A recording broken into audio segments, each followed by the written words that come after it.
Rapaziada, mais uma vez aqui com você, meu nome é Cosme Sérgio, vamos dar continuidade ao nosso curso de conhecimentos bancários. Você que vai prestar concurso na área bancária em qualquer parte do país, beleza? Prazerzão. Estávamos falando anteriormente sobre leasing. Leasing é um aluguel com opção de compra. Já tínhamos falado anteriormente daquele leasing operacional, né, aquele leasing onde o VRG é negociado no final, aquele leasing geralmente onde o arrendador ele faz a manutenção do bem, né, como exemplo da Xerox. Falamos também do leasing financeiro, geralmente o leasing financeiro é para carro, né, um outro bem muito mais durável, até porque o prazo mínimo é de 24 meses para bens com vida útil até 5 anos e 36 meses para uma vida útil, um bem com vida útil acima de 5 anos. Falamos anteriormente também que no caso do leasing financeiro, o valor residual garantido pode ser pago antes, pode ser diluído nas parcelas ou pode ser pago no final, depois que você pagar todas as parcelas. Já tínhamos falado sobre isso. Beleza? Bom, eu queria falar um pouquinho agora do leaseback, lease retorno, que é a terceira modalidade. Antes disso, uma coisa muito importante. Quando eu faço um leasing, lá no CRLV, Certificado de Registro de Licenciamento de Veículo, o carro fica em nome da empresa arrendadora. E lá embaixo, na reserva de domínio, tem uma observação que é um arrendatário, a pessoa que está de posse do bem. Então, quando eu faço um leasing, o veículo não é meu.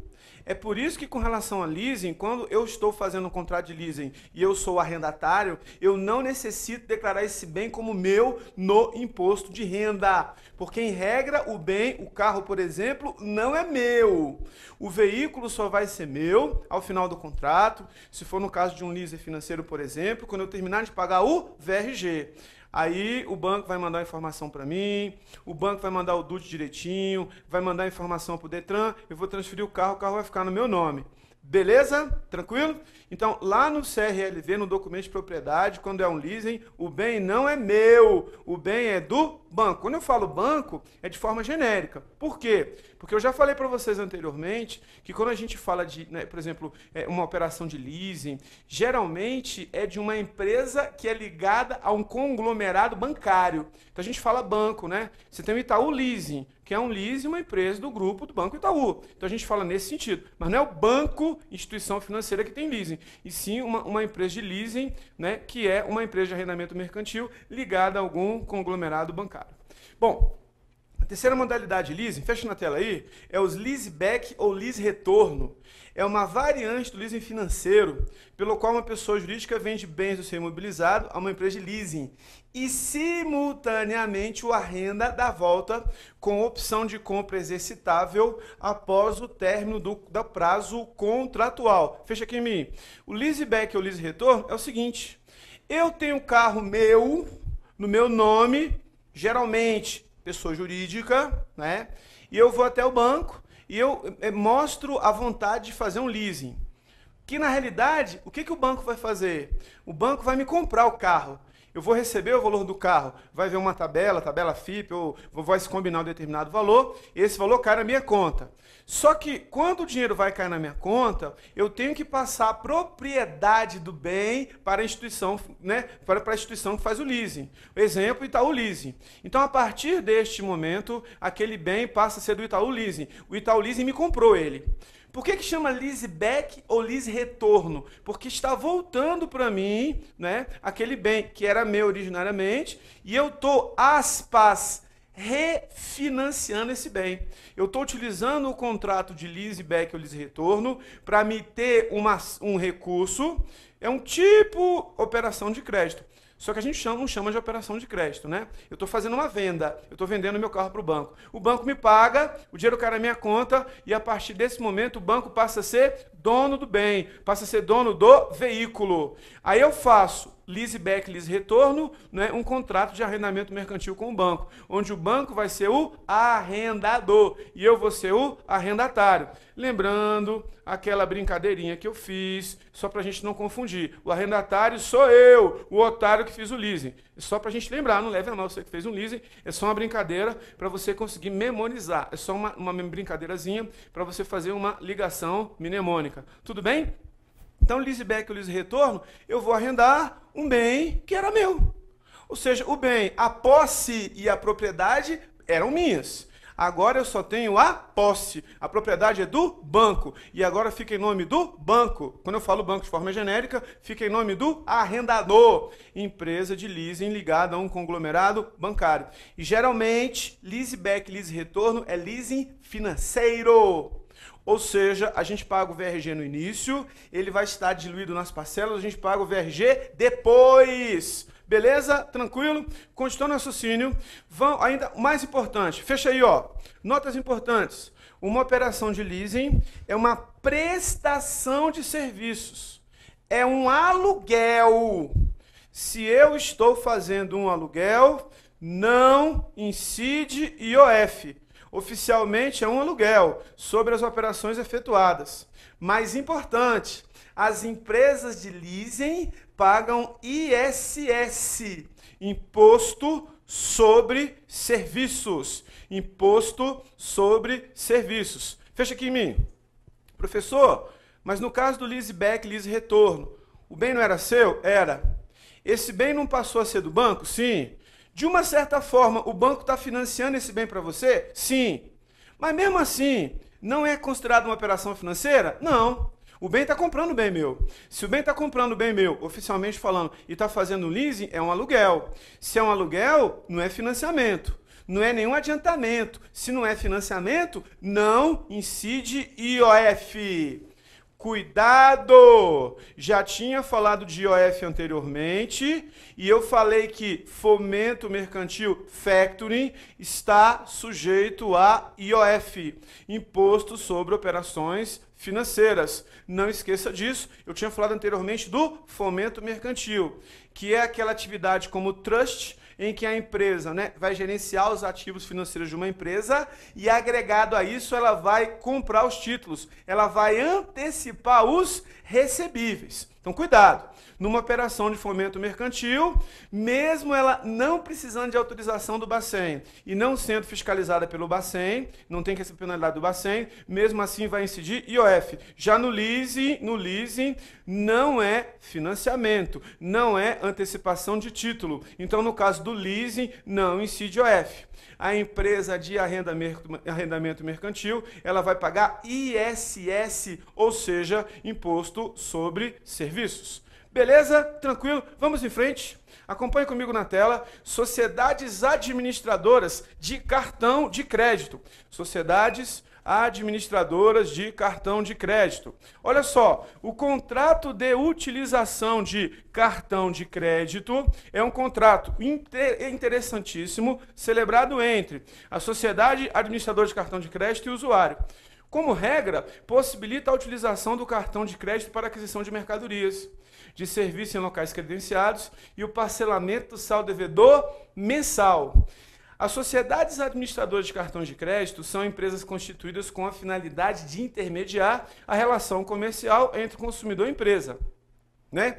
A empresa arca com o pagamento dos produtos ou serviços, ficando responsável perante o fornecedor de quitar o pagamento do prazo estipulado, em média 30 dias, mediante uma comissão acordada entre as partes. Fecha aqui em mim. Administradora de cartão de crédito. O que é um cartão de crédito? É uma empresa que faz um contrato com um cliente e com um lojista. O cliente vai lá, faz as suas compras lá no cartão de crédito, né? E independentemente do cliente que tem o cartão de crédito pagar ou não, depois de um período, de um ciclo, geralmente lá 30 dias, o lojista recebe aquele valor. Só que tem um detalhe muito interessante. Professor, o lojista recebe tudo? Não. Aí é que está o detalhe. Fiz uma compra no cartão de crédito no valor de R$100. Vamos supor que eu, administradora de cartão de crédito, cobro uma taxa, cobro uma comissão de 5%. Então o lojista vendeu no cartão de crédito, eu cobro 5%, né? Tá feio ali, mas 5%. 5%, R$5. Moral da história, quanto é que o lojista vai receber? R$95. Professor, para o lojista é vantagem? É. Professor, para o lojista é vantagem por quê? Muito simples. Quando a gente faz uma venda no cartão de crédito, as administradoras realmente pagam, diferente de uma compra que a gente faz com cheque pré-datado, e muitas vezes boa parte desses cheques voltam. Ou seja, o lojista vendeu, uma tarifa, um pedacinho, uma taxa, uma comissão vai para a administradora, R$100. Eu vendi de combustível, eu paguei no cartão de crédito. Ou seja, no vencimento da minha duplicata, da minha fatura, eu vou pagar quanto? R$100. Que foi o valor que eu consumi. Só que o lojista, quando for receber, ele não vai receber R$100, ele vai receber aproximadamente, se for uma comissão de 5%, ele vai receber quanto? R$95. Ele não recebe o valor integral da venda, recebe um valor a menos. Para ele é vantagem? É. Por que é vantagem para ele? Porque ele tem garantia de que vai receber. Aí veja, a administradora de cartão de crédito, ela ganha dinheiro assim, ou seja, cobrando essa taxa, cobrando esse fator, cobrando essa comissão. Fora essa comissão, o que ele vai ganhar também, né? Fora essa taxa, ele vai cobrar do seu cliente a anuidade e ele vai cobrar também pelo parcelamento do cartão ou quando a pessoa atrasar o pagamento. Significa dizer que ela vai cobrar juros. Juros, principalmente quando tiver atraso no pagamento. Então ela ganha dessas três maneiras. Com a taxa, com a comissão, ela ganha com a anuidade e ela ganha com os juros quando a pessoa atrasa e a pessoa faz o pagamento dos juros, o pagamento de uma fatura em atraso, de uma fatura em aberto. Beleza? Tranquilo? Então, pelo cartão de crédito é bacana? É. Ter um cartão de crédito é bacana? Desde que eu, cliente, saiba utilizar. Para o lojista é bom? É, porque tem garantia de que vai receber.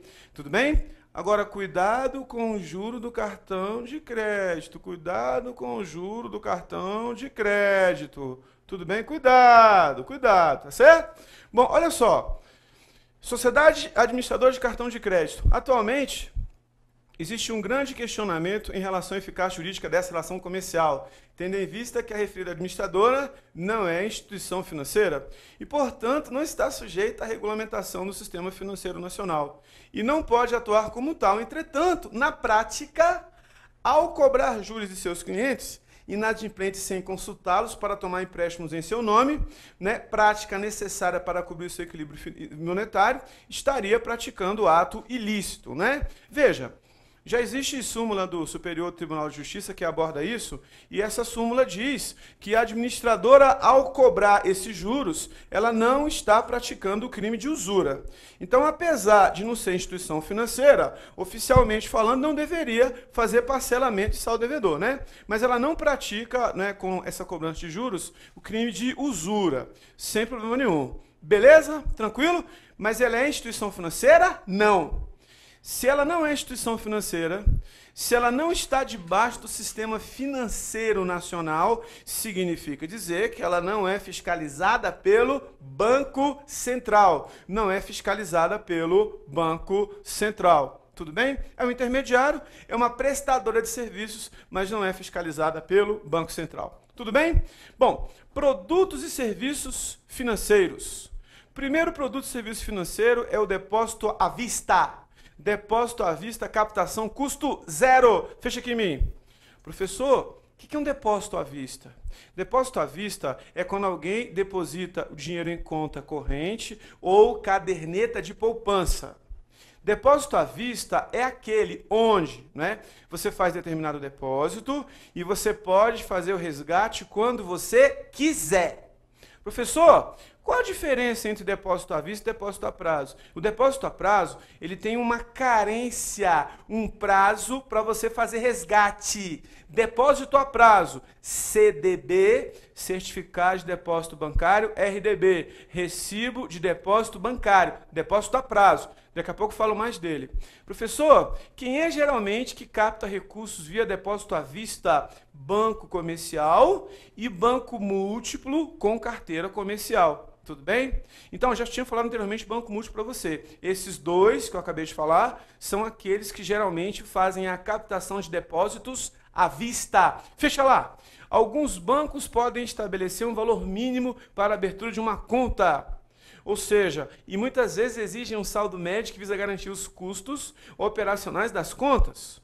Os depósitos são efetuados em contas correntes, pode ser pessoa física, pode ser pessoa jurídica, pode ser individual, pode ser conjunta, que representam a relação entre o cliente e o banco. A conta corrente é um produto fundamental na relação cliente-banco, pois proporciona movimentação via depósitos, saques de cheques, remessa e cumprimento de ordens de pagamento, débitos em conta. Os depósitos em conta corrente tanto podem ser em dinheiro como em cheque. É claro que os depósitos em cheque só estarão à disposição do correntista após a compensação. Após a compensação. Fecha aqui em mim. Conta corrente, forma de captação de depósito à vista. Captação custo zero. Captação custo zero por quê? Porque quando alguém deposita um dinheiro numa poupança, né, e fica lá 30 dias, eu tenho que remunerar. Quando ele deposita na conta corrente, ele não recebe nenhuma remuneração por isso. Captação custo zero. Por isso que muitas vezes os bancos incentivam determinadas empresas, até pequena e muitas vezes até média, a que os seus funcionários recebam dinheiro naquela agência onde a pessoa jurídica mantém uma relação de conta de pessoa jurídica. Por quê? Porque lá os funcionários vão receber o seu pagamento e uma captação custo zero. O dinheiro que entrou lá, né? E é um dinheiro que muitas vezes fica parado entre aspas. O correntista muitas vezes deixa o dinheiro parado, mas o banco não deixa o dinheiro parado, mesmo que seja um float, uma aplicação diária, um spread, ou seja, um ganho de intermediação entre 1, 2, 3 dias, o banco vai ganhar. Até porque, meu filho, o banco é igual ao Vasco da Gama, ele nunca joga para perder. Tudo bem que o Vasco de vez em quando perde, mas o banco nunca perde. Beleza? Então, depósito à vista. Eu vou movimentar pelo cartão magnético, eu vou movimentar por cheques, ou cheque, né, aquele cheque avulso que você tem dentro da agência, que às vezes tem uma tarifa. Então, tem uma série de maneiras de você, de fato, fazer a movimentação. Alguns bancos cobrem um saldo mínimo, né, um saldo médio, perdão, para cobrir os seus custos operacionais. E em cima desse saldo médio também, eles calculam as linhas de crédito pela qual uma pessoa pode ter à sua disposição para fazer as suas operações de crédito, se for o caso. Tudo bem? Tranquilo? Aí eu deposito em dinheiro ou em cheque. Também depósito em cheque também é considerado depósito à vista. Claro que o dinheiro de fato só vai estar disponível, só vai estar liberado pós-compensação. Pós-compensação. Tudo bem? Cheque, vai lá. Ordem de pagamento à vista, emitido pelo titular da conta corrente. Fecha aqui em mim. Professor, oficialmente falando, existe cheque pré-datado? Não. Cheque é uma ordem de pagamento à vista. E se ele atender a todos os pré-requisitos, seja na boca do caixa, seja via depósito, ele vai ser compensado. Professor, eu dei um cheque para uma data mais na frente. Se estiver dentro do prazo, que a gente chama prazo de apresentação e prazo de prescrição, mesmo lá para frente, não importa, ele vai ser compensado. Se eu colocar o cheque com a data de hoje e combinar que isso vai ser depositado daqui a 30 dias, se tiver saldo na minha conta e se a pessoa quiser sacar hoje, ela pode, e ela não está cometendo nenhum crime, porque cheque é uma ordem de pagamento à vista. Significa dizer que cheque pré-datado é um acordo comercial. Existem alguns doutrinadores que dizem que quando o cheque pré-datado está atrelado a um contrato, contrato de compra e venda, ele pode equivaler a uma nota promissória. Mas isso não vale para efeito de prova. Para efeito de prova não vale doutrina, o que um pensa, o que o outro não pensa. Então você que vai fazer concurso de banco, não importa o banco. Cheque é uma ordem de pagamento à vista. Volta lá. Cheque ao portador. É o cheque que não indica a quem deverá ser pago. No entanto, o Bacen determina o valor mínimo de R$100 para a emissão de um cheque ao portador. Valores acima do estabelecido só serão pagos através de cheque nominal. Fecha aqui em mim. Até R$100. Pode ser ao portador? Pode. Não tem que ter o nome do beneficiário. Acima de R$100 é obrigatório ter o nome do beneficiário. É um cheque nominal. Ou seja, alguém está depositando ou está sacando na boca do caixa e você está identificando quem é essa pessoa com um valor superior a R$100. Volta lá. Cheque cruzado. Cheque que apresenta duas linhas paralelas, um doce do mesmo. O cheque cruzado não pode ser sacado diretamente no caixa. Só pode ser depositado em conta corrente. Fecha aqui em mim. Somente em conta corrente. Detalhe importante, hein?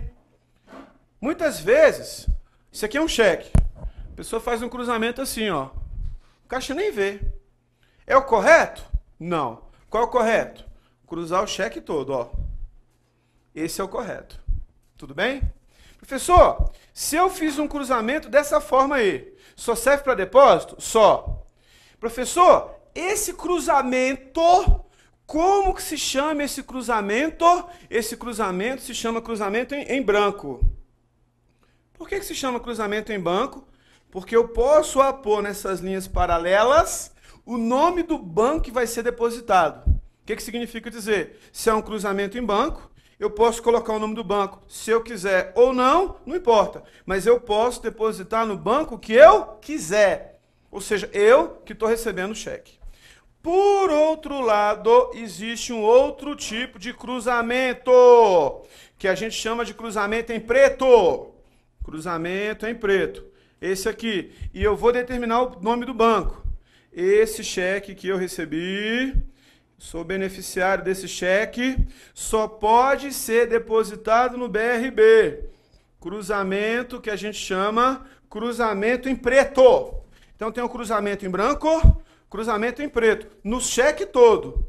Se for em branco, não estou determinando o banco que esse cheque vai ser depositado. Pode ser depositado em qualquer banco. Se eu fizer um cruzamento em preto, as duas linhas paralelas com o nome do banco, só posso depositar aquele cheque no BRB. Eu não sei se você já percebeu, é muito comum a empresa fazer isso, né? É claro que cheque hoje, ele não é tão usado como era no passado. Mas aquelas empresas que recebem muito cheque, à vista, pré-datado, tem um carimbinho, puf, com as duas linhas e com o nome do banco que ela tem conta para ser depositado. O que significa isso? É mais uma garantia, que vai um funcionário depositar o cheque e que realmente, não apenas nominativo, não apenas no verso a gente se conta, mas só vai ser depositado naquele banco. Então, cruzamento em branco, não tem o nome do banco predeterminado, cruzamento em preto. Beleza? Tranquilo? Sem dificuldade? Volta para cá. Cheque administrativo. Cheque emitido entre agências bancárias, sendo movimentado como dinheiro. Assemelha-se a DOC, documento de crédito bancário. Fecha aqui em mim. Cheque administrativo é. No passado, eu fui comprar um bem. Aí eu vou contar a história para vocês. Quando eu fui comprar esse bem, a empresa que ia receber esse bem, que era um bem caro, ela não queria aceitar o meu cheque. Vamos supor que eu fosse comprar um carro. Poxa, um carro é um bem muito caro, né? Dependendo do carro. Então, veja, não quiseram aceitar meu cheque. Eles falaram assim para mim, ó, negócio é o seguinte, o seu cheque eu posso até aceitar, mas tu só vai pegar o carro quando o cheque compensar. Eu falei, tudo bem, sem problemas. Aí eu falei assim, e se eu quiser pegar o carro agora? Na época, isso já tem algum tempo, não era tão comum se fazer DOC online ou TED, não era comum. Foi uma época passada isso, há muitos anos atrás. Aí falaram para mim o seguinte, se você trouxer aqui para a gente um cheque administrativo, um cheque lá em nome do banco, a gente faz a liberação do carro para você. Eu falei, beleza, show de bola, tranquilo, gostei da ideia, a ideia é boa. O que eu fiz? Fui no banco, falei para o gerente assim, eu queria um cheque administrativo. O que o gerente fez? Me dá um cheque seu. Ele sacou meu cheque e transferiu aquele dinheiro para a conta corrente do banco, do BRB. BRB é Banco de Brasília, você que não sabe, você que é de outro estado. O que eu fiz? O que ele fez? Ele me deu um cheque do BRB, cliente BRB, CNPJ BRB, daquela agência, cheque administrativo. Cheque administrativo no mercado bancário vale dinheiro. O que eu fiz? Peguei o cheque administrativo, levei lá na concessionária, eles ligaram no banco, não, realmente, cheque administrativo é dinheiro. claro que é dinheiro, liberaram o carro para mim na hora. Então, o cheque administrativo é um cheque emitido pela própria agência bancária, da sua própria conta corrente, equivale a um DOC. Professor, cheque administrativo hoje é tão comum? Não. Por que não é tão comum? Porque nos sistemas eletrônicos hoje, a gente transfere dinheiro via DOC e via TED, muito mais rápido e muito mais prático. Mas cheque administrativo ainda existe. Beleza? Tranquilo? Olha só, cheque pré-datado. Como eu falei para vocês, surge como um pagamento à vista. No entanto, seu depósito será feito no dia pré-determinado, acordado entre as partes. Após ser aceito, passa a apresentar características de nota promissória. Claro que isso é uma visão doutrinária, e não mais uma ordem de pagamento à vista. Esse procedimento não tem validade jurídica, ou seja, não é assim que o Poder Judiciário pensa, é só uma doutrina e nem corresponde com a realidade. Um banco pode recusar o pagamento de um cheque pelos motivos: insuficiência de fundos, ou seja, não tem dinheiro na conta corrente, não reconhecimento da assinatura do emitente. Quem emitiu no cartão de assinatura do banco, a assinatura não está batendo, erro de preenchimento, né? Um erro grave, bloqueio, obedecendo às normas existentes. Fecha aqui em mim. Bloqueio é uma contraordem. É quando a gente vai no banco, ou liga às vezes, né? Às vezes o banco aceita você ligar e você bloquear, depois tem que chegar lá e levar um documento, né? Então o bloqueio aqui é uma contraordem. Significa dizer que o cheque foi sustado. Sustado. Cheque sustado. O que é um cheque sustado? É um cheque que foi emitido, só que alguém ligou na agência ou foi lá pessoalmente, muitas vezes com ocorrência policial, que é o mais comum, né? E ele bloqueia aquele cheque lá. O que é isso? Contra-ordem, beleza? Né? Um detalhe interessante. Muitos bancos, antigamente, só aceitavam a contra-ordem com um boletim de ocorrência, um BO. Furto ou roubo. Atualmente, os bancos são mais flexíveis. Você pode ir numa agência bancária e fazer uma contra-ordem. Só que o banco faz você assinar, você vai descrever quais foram os motivos e você vai se responsabilizar por aquela contra-ordem. Você é responsável. O que significa dizer? Significa dizer que se der algum problema jurídico, o problema não é do banco. A responsabilidade é sua que emitiu o cheque. Tudo bem? Beleza? Tranquilo? Olha só, o cheque tem prazo de 30 dias, fecha aí para mim, após a data de emissão. Esse prazo é um prazo de apresentação, tudo bem? Se for emitido na praça, e de 60 dias, se for emitido em outra praça. Um cheque tem a validade de 6 meses. Após esse prazo, torna-se prescrito. Cheque prescrito significa dizer que, teoricamente falando, no banco, eu não tenho mais o direito de receber. Fecha aqui em mim, ó. Ó, apresentação, prescrição. Coisas diferentes. Muito importante. Mesma praça,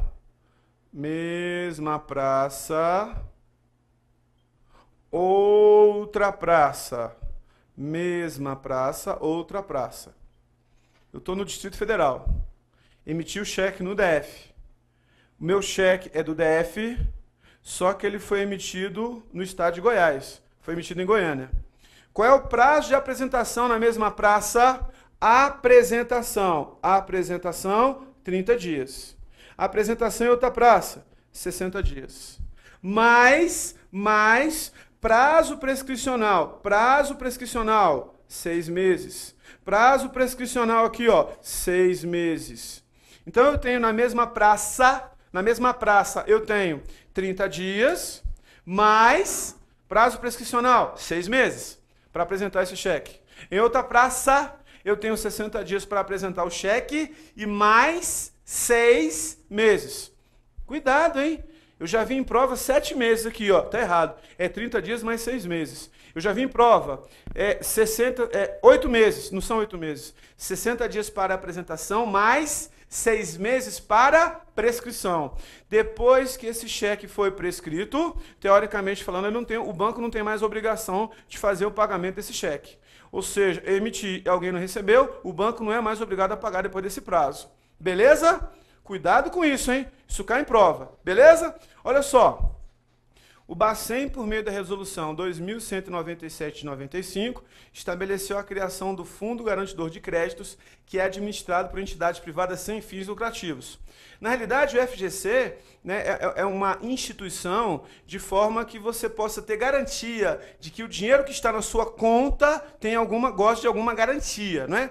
Mas não é especificamente para cheque, tá? Mas daqui a pouquinho a gente fala do FGC. Antes disso, vamos falar da poupança. Caderneta de poupança. Já deu tempo aí? Já deu tempo? Então daqui a pouquinho a gente fala da poupança. Beleza, galera?